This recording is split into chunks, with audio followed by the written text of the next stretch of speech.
إن الحمد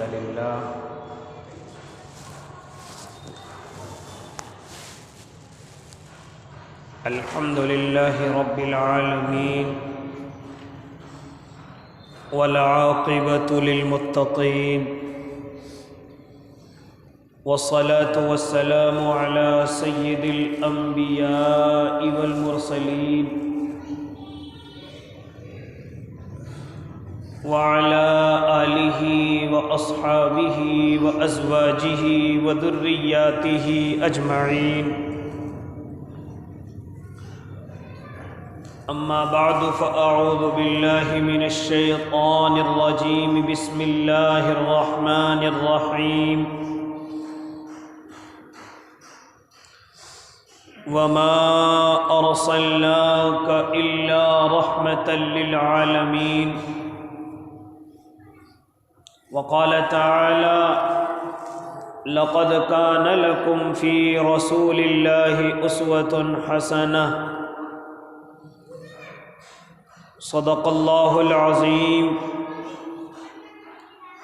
وصدق رسوله النبي الكريم ونحن على ذلك من الشاهدين والشاكرين والحمد لله رب العالمين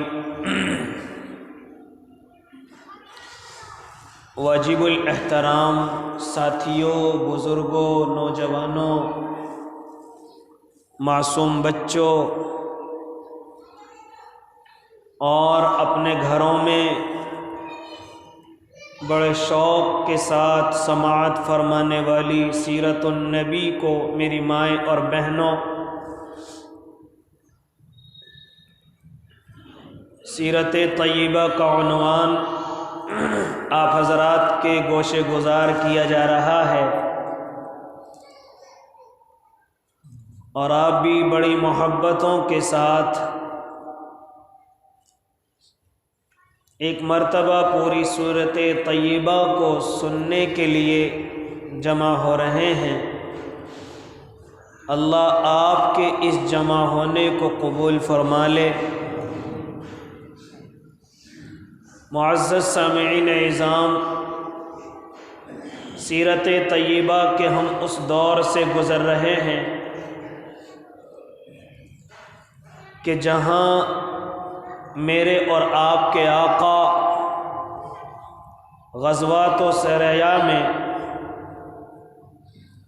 اپنے اس وقت کو گزار رہے ہیں۔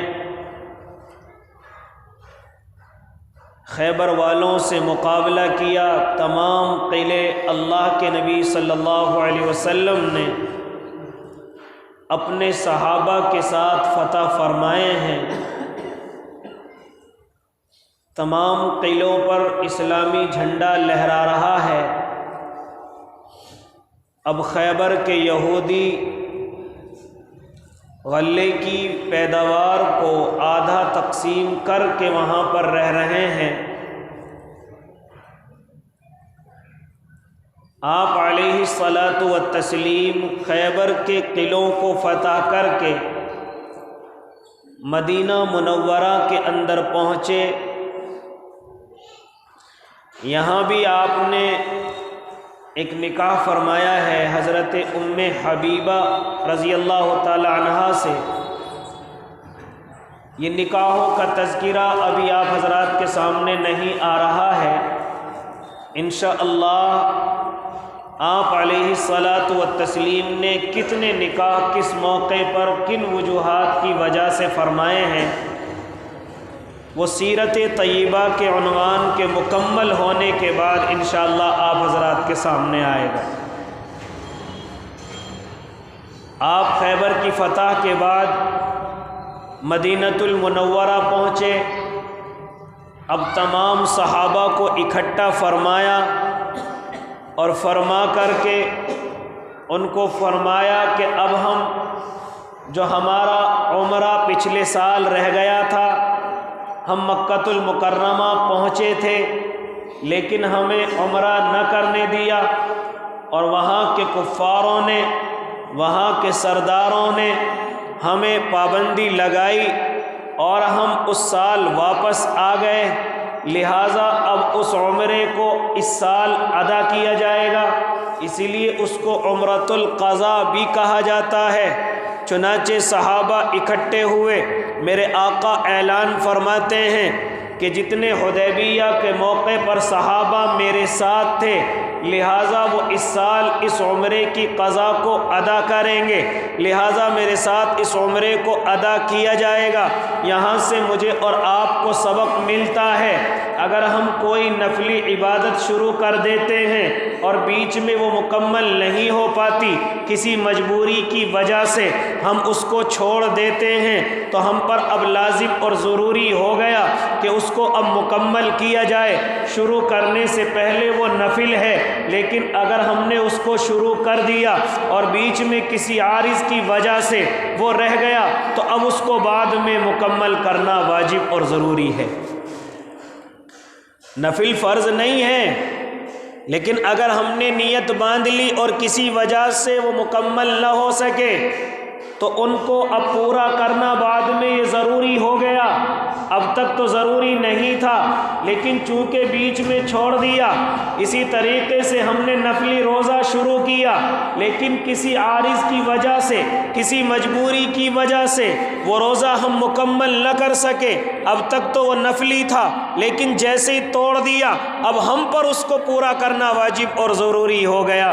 اسی طریقے سے جتنے بھی کام ہم نفلی کرتے ہیں، حج کرنے کی نیت سے چلے ہیں لیکن پہلے فرض حج ادا کر چکے ہیں، اس کے بعد ہم نفلی حج کرنے چلے، حالانکہ اب فرض حج نہیں تھا ہمارے اوپر، صرف نفلی حج کر رہے تھے، لیکن کسی وجہ سے واپس آ گئے، حالانکہ ہم احرام باندھ چکے تھے، ہم حج کا ارادہ کر چکے تھے، ہم احرام باندھ کر کے چلنے والے تھے، تو اب اس کو بعد میں پورا کرنا یہ واجب اور ضروری ہے۔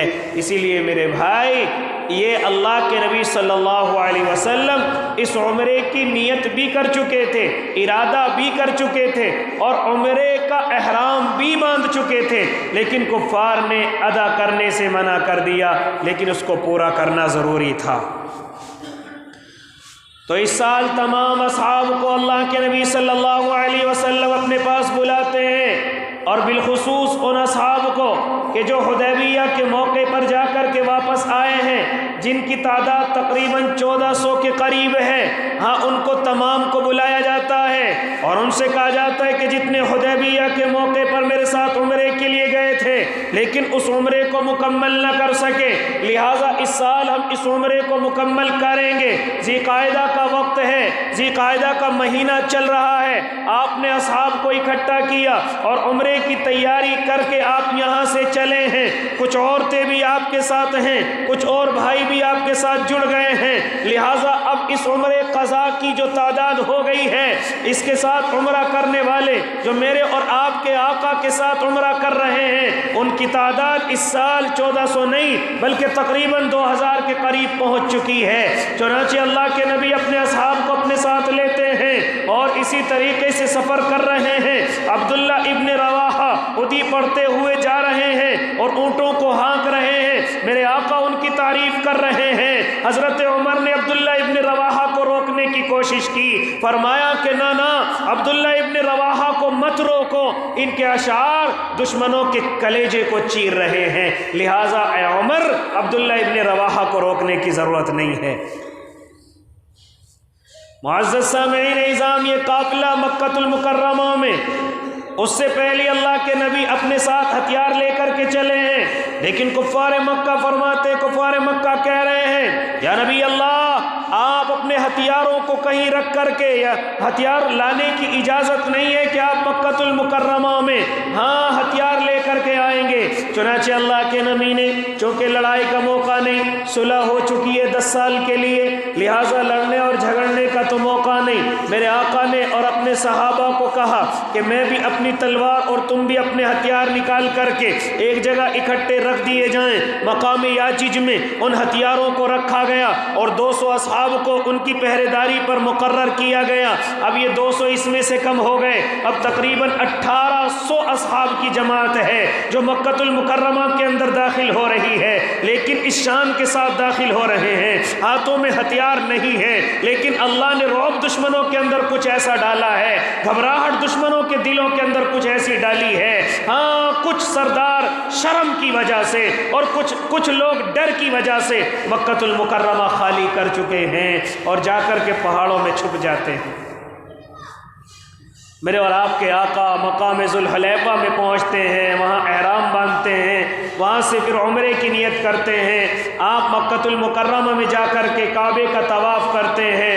ہاں میرے آقا کی نظر پڑی کہ کفار پہاڑوں کے پیچھے سے چھپ چھپ کر کے دیکھ رہے ہیں کہ آخر دیکھے تو صحیح کہ ہمارے یہ محمد عربی کس طریقے سے کعبے کا طواف کر رہے ہیں. میرے آقا کی نظر پڑ گئی. ابھی تک صحابہ اسی طرح عاجزی کے ساتھ اور انکساری کے ساتھ اس طواف کو کر رہے ہیں. میرے آقا نے دیکھا کہ کفار چھپ چھپ کر کے دیکھ رہے ہیں، کہیں میرے ساتھی کو کمزور نہ سمجھ بیٹھے. میرے آقا فرماتے جب 3 چکر ہو گئے کہ اب یہ اگلے چکر جو ہیں بڑی اکڑ کے ساتھ چلو، کمزوروں کے ساتھ نہیں، کمزوروں کی طرح نہیں، مجبوروں کی طرح نہیں. آپ اللہ کے نبی کے ساتھ ہیں، اللہ کی طاقت تمہاری طرف ہے. تمہیں عاجزی نہیں، تمہیں انکساری نہیں، بلکہ کفار تمہیں دیکھ رہے ہیں، لہٰذا ان سے ڈرنے اور گھبرانے کی ضرورت نہیں.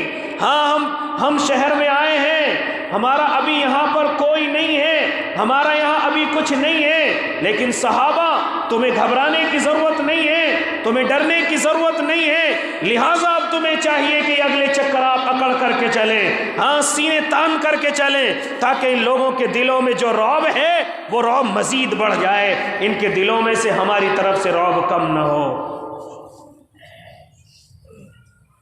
اسی لیے تو عید کی نماز کو کہا جاتا ہے کہ جہاں زیادہ مجمع جمع ہو جائے وہاں پر نماز پڑھو، کیونکہ تمہاری تعداد کو دیکھ کر دشمنوں کے دلوں میں رعب پیدا ہوگا.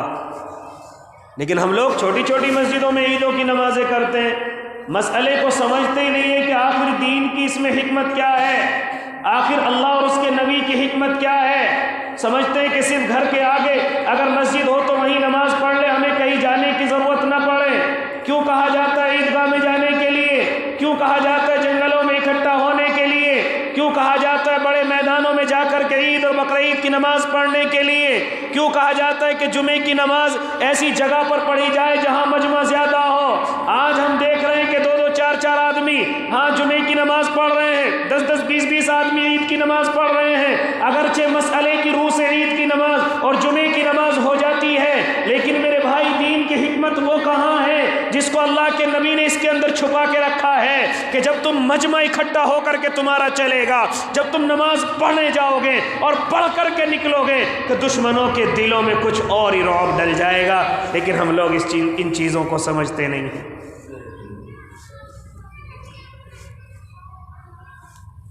ہم تو اپنی مسجد میں ہی ادا کریں گے، امام صاحب کو پابند کر دیتے ہیں کہ مسجد میں عید کی نماز ہوگی. چھوٹی چھوٹی مسجدیں ہیں، مشکل سے 20-30-50 آدمی، ذرا سا چندے کا لالچ ہے، مسجد کا کوئی فائدہ ہو جائے گا. میرے بھائی اس چیز کا مالک تو میرا اور آپ کا اللہ ہے، یہ اللہ کے گھر ہیں. میرے اور آپ کے اندر کوئی طاقت نہیں ہے کہ میں اور آپ ان کو بنا دیں یا سوار دیں یا اچھا کر دیں، یہ تو صرف اللہ کے ہاتھ میں ہے. میرے بھائی ان لالچوں میں دین کی جو حکمتیں چھپی ہوئی ہیں ان پر عمل کرنے سے نہ رکیں.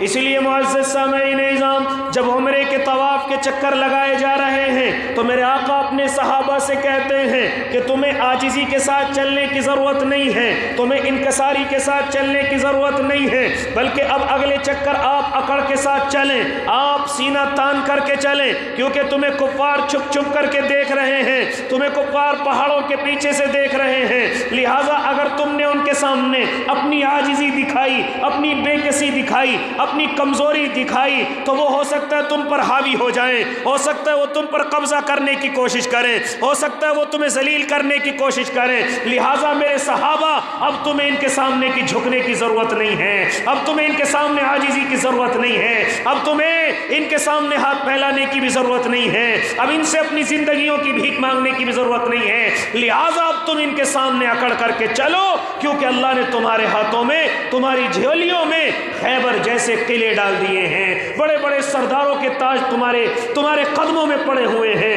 بڑے بڑے بادشاہوں کے تاج تمہارے قدموں میں پڑے ہوئے ہیں. لہٰذا اب ان سے گھبرانے کی ضرورت نہیں ہے. اسی لیے معزز سامعین نظام، جمعے کی نماز، عید کی نماز، یہ جو پڑھی جاتی ہیں استسقاء کی نمازیں، اللہ کو منانے کی نمازیں، میرے بھائی بڑے مجمع کی کوشش کیا کریں، جہاں بڑا مجمع ہو وہاں جانے کی کوشش کریں۔ ہر قدم پر اللہ تمہیں نیکی دے گا، ہر قدم پر اللہ درجات بلند کرے گا، ہر قدم پر اللہ تمہیں آگے بڑھائے گا، ہر قدم پر اللہ تمہیں نیکیاں عطا کرے گا۔ یہ نہ کیا کرو کہ مسجد بالکل گھر کے آگے تو عید کی نماز وہیں پر ادا کر لی ہے۔ اور میرے بھائی خالی نماز ادا کرنا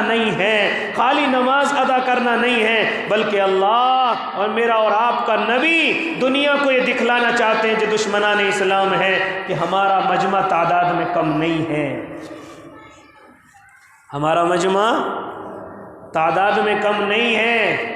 اسی لیے تو کہا جاتا ہے او مسلمانوں، علماء اسی لیے تو کہتے ہیں جیسی گنجائش ہے ویسے کپڑے پہنا کرو، جیسی گنجائش ہے ویسی جوتے پہنا کرو، گنجائش ہے تو گاڑیاں بھی رکھا کرو، گنجائش ہے تو اپنے مکان اچھے اور عالیشان بنایا کرو، گنجائش ہے تو اچھے بنٹھن کے رہا کرو، جیسا اللہ نے آپ کو بنایا ہے ویسی رہا کرو۔ کوئی نہیں کہتا اسلام میں کہ پھٹے پرانے کپڑے پہنا کرو، کوئی نہیں کہتا کہ آپ سواریوں سے، حالانکہ اللہ نے تمہیں اپنی گاڑیوں کا انتظام دیا ہے۔ پھر کیا ضرورت ہے کہ ہم اس طریقے کی زندگی گزاریں کہ لوگ ہمیں غریب سمجھیں، لوگ ہمیں کمزور سمجھیں، لوگ ہمیں فقیر سمجھیں، لوگ ہمیں ذلیل سمجھیں، لوگ ہمیں نادار سمجھیں؟ کیا ضرورت ہے جب اللہ نے مجھے اور آپ کو گنجائش دی ہے؟ اس لیے جیسی گنجائش ہے ویسی زندگی گزارا کرو۔ ایسا بھی نہ ہو کہ قرضے میں ڈوبا ہوا ہے لیکن ٹھاٹ میں کمی نہیں ہے، ایسا بھی نہ ہو کہ پڑوسی کے پیسے دیے نہیں جا رہے لیکن بیاہ شادیوں میں پورا پیسہ لگا رہا ہے، ایسا بھی نہیں ہونا چاہیے۔ پہلے قرضے کو ادا کیا جائے، پہلے اپنے بھائی کا حق ادا کیا جائے، پھر اس کے بعد اگر اللہ نے گنجائش دی ہے تو ٹھاٹ دکھائے جائیں، لیکن ان کپڑے پہننے میں متکبرانہ انداز نہ ہو، اس گھر کے بنانے میں پڑوسیوں کو نیچے دکھلانا مقصود نہ ہو، ان جوتوں کو پہن کر غریب کے ننگے پیر پر قدم رکھنے کی کوشش نہ کرنا۔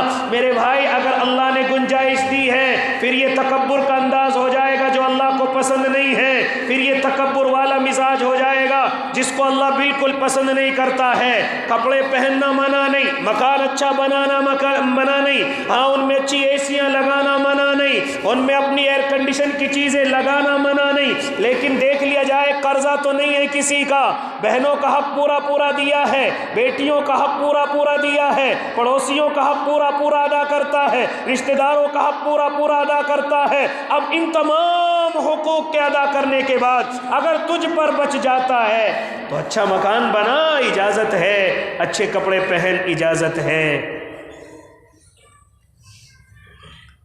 پتہ 3 بھائیوں نہیں تھی، 4 بھائی تھے، باپ کی زمین ساری بانٹ لی، کروڑوں روپے کی زمین تھی، لیکن میرے بھائی تمہارے 3 بہنیں بھی تو تھیں، ان کا حصہ کہاں ہے؟ تمہاری 3 بہنیں جو یہاں سے رخصت ہو کر کے ودا ہو کر کے چلی گئی، ان کا حصہ کہاں ہے؟ یہ حق دمانہ نہیں ہے تو اور کیا ہے؟ اس لیے معزز سامعین نظام، اگر اللہ رب العزت نے گنجائش دی ہے تو کپڑوں میں کمی نہ کیجیے گا۔ علماء تو یہاں تک لکھتے ہیں کہ آپ اگر گنجائش دار ہیں اور پھر بھی آپ کپڑے اچھے نہیں پہنتے، آپ لوگوں کو دھوکہ دے رہے ہیں۔ وہ دھوکہ کس طریقے سے؟ اسی طریقے سے آپ گنجائش دار نہیں ہیں لیکن پھر اچھے کپڑے اور اچھا رہتے ہیں، یہ بھی لوگوں کو دھوکہ دینا ہے۔ اس لیے لوگوں کو دھوکہ نہ دیا جائے۔ وہ دھوکہ کس طریقے سے؟ آپ اچھے کپڑے پہن کر نہیں نکلتے، آپ کو لوگ غریب سمجھتے ہیں، کوئی بیچارہ مجبور ہے، معذور ہے، کمزور ہے، فقیر ہے اور بیچارہ یتیم ہے، وہ آپ سے کوشش کرتا ہے کہ اس سے کچھ سوال کر لو، لیکن تمہارے کپڑوں کو دیکھ کر کے کہتا ہے یہ تو خود فطرے کا مستحق ہے، یہ تو خود زکوٰۃ کا مستحق ہے، یہ مجھے کیا دے گا؟ تو دھوکہ دینا ہوا کہ نہیں ہوا؟ حالانکہ اللہ نے گنجائش دے رکھی ہے، حالانکہ اللہ نے تجھے بہت کچھ دے رکھا ہے، لیکن پھر بھی پھٹے پرانے کپڑے پہن کر کے نکلتا ہے۔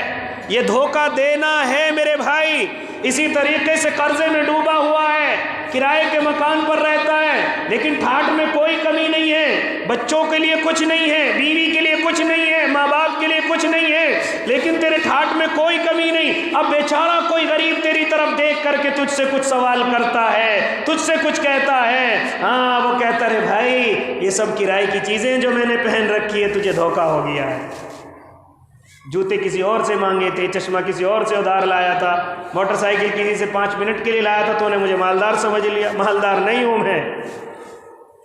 یہ دھوکہ دینا ہوتا ہے۔ یہی سبق مجھے اور آپ کو اللہ کے نبی صلی اللہ علیہ وسلم اس عمرے کے وقت میں دے رہے ہیں۔ ہاں جب کفار مکہ دیکھ رہے تھے، کفار مکہ دیکھ رہے تھے چھپ چھپ کر کے، تو میرے آقا نے کہا میرے صحابہ اب اکڑ کر کے چلنے کی ضرورت ہے، لہٰذا ان کے سامنے عاجزی کرنے کی ضرورت نہیں، ان کے سامنے انکساری کرنے کی ضرورت نہیں، ان کے سامنے اپنے آپ کو غریب دکھانے کی ضرورت نہیں ہے۔ لہٰذا میرے بھائی یہاں سے عمرہ مکمل ہوا، میرے اور آپ کے آقا طواف مکمل کرتے ہیں، سعی کرتے ہیں، ہاں پھر اس کے بعد حکم بھیج دیتے ہیں کہ جاؤ وہاں پر جو 200 ساتھی ہمارے جمع ہیں جو ہتھیاروں کی پہرے داری کر رہے ہیں ان سے بھی کہہ دیا جائے کہ وہ بھی اپنا عمرہ ادا کر لیں۔ اس کے بعد میرے اور آپ کے آقا اس سال 3 دن تک کے لیے، کیونکہ کفار مکہ کی طرف سے 3 دن کی اجازت ملی ہے کہ آپ 3 دن کے اندر عمرے کو ادا کر کے واپس ہو جائیں، میرے آقا اس مکہ المکرمہ میں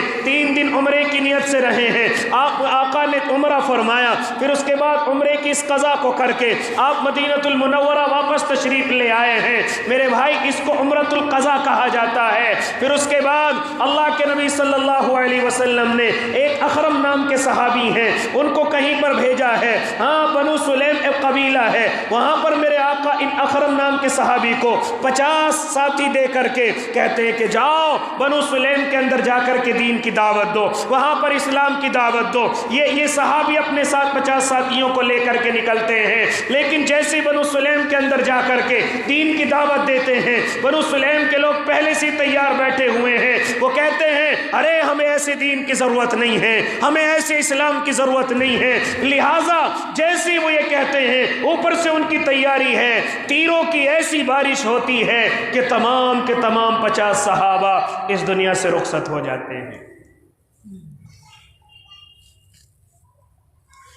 صرف اخرم رضی اللہ تعالی عنہ ان کو مردہ سمجھ کر کے چھوڑ کر کے چلے جاتے ہیں، لیکن اللہ ان کو ہوش میں لاتا ہے، اللہ ان کو زندگی دے دے، صرف ایک یہی صحابی بچتے ہیں۔ کتنی محنت کی گئی مجھ تک اور آپ تک اس دین کو لانے کی، کتنی محنت کی گئی مجھ تک اور آپ تک اس اسلام کو پہنچانے کی، ورنہ صحابہ کے پاس تو مال و متاع خیبر کی شکل میں آ چکا تھا، کیا ضرورت تھی کہ اس دین کو اور آگے پہنچایا جائے؟ انہی کی محنتوں کی وجہ سے آج یہ دین میرے اور آپ تک پہنچا ہے، لیکن میں اور آپ روزانہ کی طرح اس دین میں تبدیلی کرنے کی کوشش کر رہے ہیں، روزانہ اس دین کا مذاق اڑانے کی کوشش کر رہے ہیں، روزانہ اس دین کی اہمیت کو اپنے دلوں سے نکالنے کی کوشش کر رہے ہیں، اور روزانہ ہم یہ نہیں سمجھتے کہ ہم پر حالات کیسے شروع ہو گئے، ہم پر حالات کیا چل رہے ہیں، لیکن ہماری موج مستی میں کوئی کمی نہیں ہے، بیاہ شادی آ جائے تو ہمارے ڈی جے بجانے میں کوئی کمی نہیں ہے، ناچ گانوں میں میری اور آپ کے یہاں کوئی کمی نہیں ہے۔ میرے اور آپ تک یہ دین کس مصیبتوں اور مشکلات کے ساتھ پہنچا ہے، کیسی صحابہ نے مجھے اور آپ کے لیے قربانیاں دی ہیں، لیکن مجھے اور آپ کو ذرا سی بھی عقل نہیں ہے، ذرا سی بھی تمیز نہیں ہے کہ اپنی اولادوں کو دیکھا جائے کہ وہ دین سے اپنے آپ کو انحراف کر رہی ہے، دین سے اپنے آپ کو متزلزل کر رہی ہے اور دین سے اپنے آپ کو پھیرنے کی کوشش کر رہی ہے۔ مجھے اور آپ کو اپنا دین اچھا نہیں لگتا، غیروں کے تہوار مجھے اور آپ کو اچھے لگتے ہیں، غیروں کی ہنسی اور خوشیاں مجھے اور آپ کو اچھی لگتی ہیں۔ ارے بھائی یہ دنیا ان دنیا والوں کے لیے جنت ہے، لیکن میرے اور آپ آپ کے لیے جنت نہیں ہے تو وہ اپنی دنیا کو جنت سمجھ کر کے زندگی گزارتے ہیں. یہ دنیا میرے اور آپ کے لیے جنت نہیں ہے. اللہ کے نبی فرماتے ہیں الدنیا سجن المؤمن وجنت الکافر. ارے یہ دنیا مومن کے لیے قید خانہ ہے. جس طریقے سے قیدی اپنی زندگی گزارتا ہے, منمانی زندگی نہیں گزارتا, اسی طرح مومن کو بھی چاہیے کہ منمانی نہیں بلکہ اللہ کے مطابق اس دنیا کی زندگی کو گزارے. لیکن ذرا غور کریں, ابھی 2 دن کے بعد 14 فروری آئے گا. اسکول اور کالج کے لڑکے اگر بیٹھے ہوئے ہوں گے تو وہ سمجھ جائیں گے کہ 14 فروری کیا چیز ہے. ہمیں غیروں کے تہوار اچھے لگتے ہیں, ہمیں غیروں کی چیزیں اچھی لگتی ہیں, حالانکہ ہم دیکھتے ہیں کہ ان کے پس منظر کیا ہیں, ان کے پیچھے کیا دلیلیں ہیں. ہم اس دن کو کہتے ہیں ویلنٹائنس ڈے ہے, اور میرے بھائی جانتا یہ کیا ہے؟ ارے جانتا یہ کیا ہے؟ ہاں, تیری جوان بیٹی کو, بہن کو آ کر کے کوئی پھول دے گا اور کہے گا کہ میں تجھ سے محبت کرتا ہوں, کیا اس چیز کو پسند کرے گا؟ ہاں, کوئی آ کر کے کوئی گفٹ دے گا, کوئی ہدیہ دے گا, کیا یہ پسند کرتا ہے کہ کوئی میری بہن کو اس طریقے سے لا کر کے ہدیہ دے؟ جب یہ چیز تجھے پسند نہیں ہے تو پھر تو دوسرے کی بہن کے پاس کیسے پھول لے کر کے پہنچتا ہے یا اس کے پاس ہدیے لے کر کے پہنچتا ہے؟ کس طریقے سے چھپ چھپا کر کے اس کو انعام دینے کی کوشش کرتا ہے. ہاں, اس دن کا نام رکھا گیا ہے کہ کوئی لڑکی کسی کا برا نہ مانے کسی نے اگر تجھے گفٹ دے دیا, کوئی لڑکا برا نہ مانے اگر کسی نے کسی کو گفٹ دے دیا. یہ بے حیائی نہیں ہے تو اور کیا ہے؟ یہ بے شرمی نہیں ہے تو اور کیا ہے؟ ہاں, یہ نصارہ اور یہودوں کا یہ تہوار ہے, اس کو مسلمان منا رہا ہے. کالج میں جا کر کے اپنے آپ کو آزاد خیال کر رہا ہے, کالجوں میں پڑھ کر کے اسلام کو اپنی نظروں میں کم اہمیت دے رہا ہے. میرے بھائی, مجھے اور آپ کو صرف دنیا والوں کے تہوار اچھے لگتے ہیں, اپنا تہوار نہیں, اپنی زندگی اچھی نہیں لگتی. کیا فرمایا جب میرے اور آپ کے آقا کے پاس ایک صحابی حاضر ہوئے, ایک ساتھی حاضر ہوئے, آ کر کے عرض کرتے ہیں میرا زنا کرنے کو دل کرتا ہے. اللہ کے نبی نے غصہ نہیں دکھایا بلکہ ارشاد فرمایا اور میرے ساتھی, کیا تو یہ پسند کرتا ہے کہ کوئی تیری بہن, بیٹی, ماں کے ساتھ کوئی زنا کرے؟ صحابی گھوم جاتے ہیں, گھبراتے, یا نبی اللہ میں اس کو قطعاً برداشت نہیں کر سکتا. میرے آقا فرماتے جب تو کسی سے زنا کا ارادہ کرتا ہے وہ بھی تو کسی کی بہن ہوگی, وہ بھی تو کسی کی بیٹی ہوگی, وہ بھی تو کسی کی بیوی ہوگی, تیرا یہ ارادہ کیسے ہو گیا؟ یہ سن کر کے اس صحابی نے فوراً توبہ کی ہے, اللہ کے حضور میں معافی مانگی ہے. میرے بھائی, یہ ایسا بے حیائی, یہ ایسی بے حیائی کے دن اب آ رہے ہیں اور دنیا ان بے حیائیوں کو تہوار کا نام دے رہی ہے, ان بے حیائیوں کو روشن خیالی کا نام دے رہی ہے. حالانکہ اس سے میری اور آپ کی اولادیں بے حیا نہیں بنیں گی تو اور کیا بنیں گی. اس لیے میں اور آپ کیوں معلوم نہیں کرتے؟ ہم نے تو گھروں کی حالتیں دیکھی ہیں کہ جب بیٹی کوئی غلطی کرتی ہے 100% میں 90% ماں کو ضرور معلوم ہو جاتا ہے, ماں کو ضرور معلوم ہو جاتا ہے کہ میری بیٹی سے کوئی غلطی ہوئی ہے, میری بیٹی کسی غلط راستے پر جا چکی ہے, لیکن ماں اس کو ہلکا سمجھ کر کے چھپا لیتی ہے, اپنے شوہر تک اس بات کو جانے نہیں دیتی. جانتے ہو اس کی وجہ پھر کیا بنتی ہے کہ بیٹی پھر بڑی بے حیا بن جاتی ہے, پھر بیٹی بڑی بے شرم بن جاتی ہے, پھر بیٹی غلطیاں کرنے میں کوئی شرم محسوس نہیں, کیونکہ وہ جانتی ہے کہ میری ماں اس کو پسند کرتی ہے, میری ماں اس کو منع نہیں کرتی ہے. لہٰذا سنو میری ماں اور بہنوں, جہاں تم نے اپنی بیٹیوں کی ذرا سی غلطی دیکھی اور آپ نے آنکھوں پر پٹی باندھ لی, یاد رکھنا اب اس بیٹی کو بڑی غلطی کرنے سے کوئی نہیں روک سکتا, اس بیٹی کو تمہاری عزتوں کی پگڑی اچھالنے سے کوئی نہیں روک سکتا. جانتے ہو پگڑی کیوں اچھلے گی؟ یہ اس وجہ سے اچھلے گی کہ آپ نے اپنی بیٹی کی کوئی غلطی چھپا لی تھی. سن لیں میری مائیں اور بہنیں, کیونکہ شوہر تو گھر میں زیادہ نہیں, وہ تو کام کاج کے ہلے سے بیچارہ محنت مزدوری کے لیے اپنے گھر سے نکل جاتا ہے. اب بیٹیوں کی ذمہ داری تو ماں کی ہے, اب گھر کی عزت کی ذمہ داری تو ماں کی ہے, اب گھر کے مال و متاع کی ذمہ داری تو اب ماں کی ہے. لہٰذا اگر تم نے اس میں خیانت کی اور شوہر کے اس مال میں خیانت کی تو کل قیامت کے میدان میں تمہیں جواب دینا پڑے گا. اسی لیے میرے بھائی یہ اگلا دن آ رہا ہے جس کو ویلنٹائنس ڈے کہا جاتا ہے، جانتے ہو اس کا پس منظر کیا ہے؟ ایک نصرانی نام کا ویلنٹائن اس کا نام لکھا گیا ہے، انہی لوگوں نے بتلایا، ہاں اس نے کوئی دوسرا مذہب قبول کر لیا، اب اس کو اس پاداش میں جیل خانے کے اندر ڈال دیا، لیکن وہ جو چوکیدار ہے وہ نصرانی قسم کا ہے، اس نے اس کی بیٹی سے اظہار محبت کر لیا ہے، وہ اس سے محبت کر رہا ہے، اور بھی بہت ساری اس کی دلیلیں لکھی گئی ہیں۔ اب وہ روزانہ اس کو پھول لا کر کے دیتی ہے۔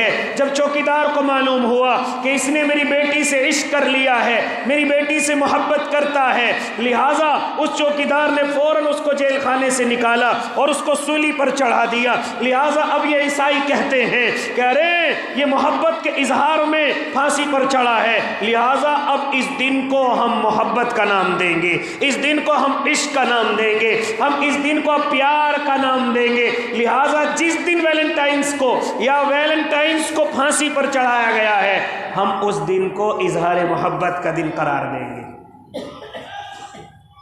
اب دنیا کو چاہیے کہ اس بے حیائی میں شامل ہو جائے، اب دنیا کی لڑکیوں کو، نوجوانوں کو چاہیے کہ آج کے دن پھول کسی کو اگر دے گا تو کوئی بیٹی برا نہیں مانے گی، یہ اصول بنا دیا گیا۔ میرے بھائی کیوں ہم غور نہیں کرتے؟ کیوں ہم ان بے حیائیوں کی طرف جا رہے ہیں؟ اس سے آگے چل کر کے 1-2 دن کے بعد ایک دن آئے گا جس کو میں اور آپ 17 فروری یا 16 فروری کہیں گے، اس کو بسنت کا نام دیا گیا ہے۔ جانتے ہو یہ بسنت کیا؟ اس میں پتنگ بازی کی جاتی ہے۔ مجھے اور آپ کو ان چیزوں کا خیال نہیں۔ جو اولادیں پڑھنے میں ناکام ہیں، جو اولادیں کاروبار میں اور کام میں ناکام ہیں، وہ ان چیزوں کو کیسے منانے لگتی ہیں۔ ابھی آپ دیکھیں گے تو چھوٹے چھوٹے سے بچے ذرا بھاگ اور دوڑی کے اندر گھوم رہے ہوں گے، ان کے ماں باپ بھی خوش ہو رہے ہوں گے کہ میرے بیٹا اتنی پتنگ لوٹ کر کے لایا ہے۔ گھروں کی چھتوں پر ان پتنگ بازیوں کے انتظام کیے جاتے ہیں، وہاں پر گانے بازوں کے انتظام کیے جاتے ہیں، وہاں پر ڈی جے بجا کر کے رکھ کر کے، او اللہ کے بندو کیا شرم نہیں آتی؟ کیا کر رہے ہو آخر تم؟ ارے تم مسلمان ہو، کیا ہو رہا ہے آخر تمہاری ان چھتوں پر؟ ڈی جے بج رہے ہیں، کھانا وہیں پر ماں باپ پہنچا رہے ہیں، میرا بیٹا محنت کر رہا ہے اوپر، میرا بیٹا کام میں لگا ہوا ہے اوپر، ذرا اس کو کھانا تو بھجوا دو، ذرا اس کو ناشتہ تو بھجوا دو۔ بیٹا بڑی اچھی محنت چھت پر کر رہا ہے، ڈی جے بج رہا ہے اور پتنگ بازی ہو رہی ہے، اور خالی پتنگ بازی نہیں، میں نے تو یہاں تک سنا ہے کہ اس پتنگ میں سٹا بھی رکھا جاتا ہے، اس پتنگ بازی میں پیسے بھی رکھے جاتے ہیں۔ کتنا بڑا گناہ میری اور آپ کی اولادیں کر رہی ہیں، کیوں میں اور آپ اس دین کا مذاق اڑا رہے ہیں؟ اگر ایسا ہی کرنا ہے تو چھوڑ دیجئے نا اسلام کو، کوئی ضرورت نہیں ہے اسلام میں رہ کر کے اسلام کو ذلیل کرنے کی، کوئی ضرورت نہیں ہے اسلام میں رہ کر اسلام کو بدنام کرنے کی۔ میرے بھائی آخر ہمیں ہو کیا گیا ہے؟ آخر میں اور آپ اللہ کے نبی کو کیوں کیا منہ دکھائیں گے؟ کیوں مجھے اور آپ کو چھوٹی چھوٹی اولادیں راستوں میں بھاگتی ہوئی نظر آتی ہے؟ کیوں ہم انہیں روک کر نہیں کہتے کیا ہو رہا ہے؟ پھر یہی اولاد جب چھپر سے گر کر کے مر جاتی ہے پھر رونا دھونا کرتے ہیں۔ پھر یہی اولاد صرف پتنگ کو تار میں سے نکالنے کے لیے جب بجلی کا شاٹ لگ کر کے مر جاتی ہے پھر میں اور آپ رونا دھونا کرتے ہیں۔ اب اس رونے سے کیا فائدہ ہے؟ کیا اولاد کو روکا نہیں جا سکتا تھا؟ کیا اولاد کو سمجھایا نہیں جا سکتا تھا؟ یہ اولاد اللہ کی طرف سے نعمت ہے۔ معلوم کرو جن کے گھروں میں اولادیں نہیں ہیں ان کی بیویاں کیسے کیسے راتوں کو روتی ہیں، وہ شوہر بیچارہ کہاں کہاں دوائی لیتا پھر رہا ہے، کہاں کہاں لوگوں سے دعاؤں کے لیے کہتا پھر رہا ہے، کہاں کہاں لوگوں کی خوشامد کر رہا ہے کہ اللہ مجھے صرف ایک لڑکا دے دے، اللہ مجھے صرف ایک بیٹی دے دے، وہ لوگوں سے دعائیں کر رہا ہے، اور جن کو اللہ نے اولادیں دی ہیں ان کی حفاظت میں ناکام ہیں۔ ذرا سی اولادیں جو ذرا سی ہیں وہ تو سڑکوں پر بھاگی پھر رہی ہیں، نہ انہیں یہ پتہ آگے سے گاڑی بھی آ سکتی ہے، نہ انہیں یہ معلوم کہ آگے سے راستہ بڑا تیزی کے ساتھ چل رہا ہے، نقصان ہو سکتا ہے، نہیں انہیں کوئی معلوم نہیں۔ یہاں تک کہ دیکھا گیا کہ یہ جو تار ہوتا ہے جس سے پتنگ اڑائی جاتی ہے اس سے کئی کی گردنیں کٹ کر کے نیچے گری ہیں۔ آخر سمجھتے کیوں نہیں میں اور آپ؟ مشرکوں کے تہواروں کو ہم ان سے زیادہ منا رہے ہیں، اتنا وہ نہیں مناتے جتنا ہم منا رہے ہیں۔